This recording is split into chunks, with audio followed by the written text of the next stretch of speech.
today's lesson we will be making some sandwiches. मेरे पास यहाँ पर 6 slices of bread और 4 burger patties पड़ी हुई हैं।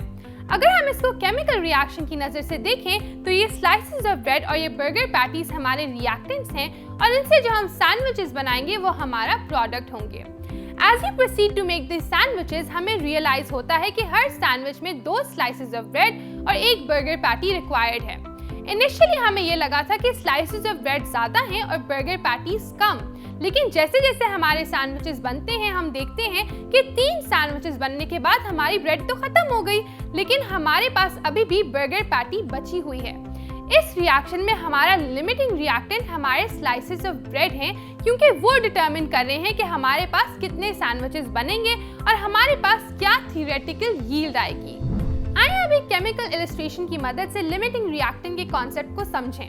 मेरे पास यहाँ पर 2 मोल्स ऑफ हाइड्रोजन और 2 मोल्स ऑफ ऑक्सीजन है। इन दोनों के रिएक्शन के लिए आप यहाँ पर लिखी हुई इक्वेशन पर गौर करें।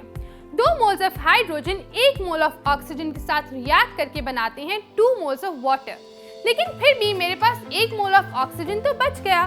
तो कौन सा रिएक्टेंट पहले यूज अप हुआ जिसकी वजह से हमारा रिएक्शन लिमिट हो गया? दैट इज हाइड्रोजन, और वही इस रिएक्शन के लिए हमारा लिमिटिंग रिएक्टेंट होगा। Hence, the limiting reactant is the reactant which controls the amount of product in a chemical reaction due to its smaller amount. हमने ये भी सीखा है कि जो 2 मोल्स ऑफ वाटर हमारी पिछली एग्जाम्पल में प्रोड्यूस हुए थे वो हमारी थियोरेटिकल यील्ड थे। अक्सर केमिकल रिएक्शंस में असली यील्ड या आउटकम थियोरेटिकल यील्ड से कम होता है। इसकी वजह incomplete procedures, wastage of reactants या साइड रिएक्शंस हो सकते हैं। जिस केमिकल रिएक्शन की एक्चुअल यील्ड जितनी ज़्यादा होगी वो उतना ही ज़्यादा एफिशिएंट होगा। हम किसी भी केमिकल रिएक्शन की एफिशिएंसी को मेजर कर सकते हैं उसकी परसेंटेज यील्ड को कैलकुलेट करने से। उसका फॉर्मूला क्या है? It is actual yield over theoretical yield into 100%।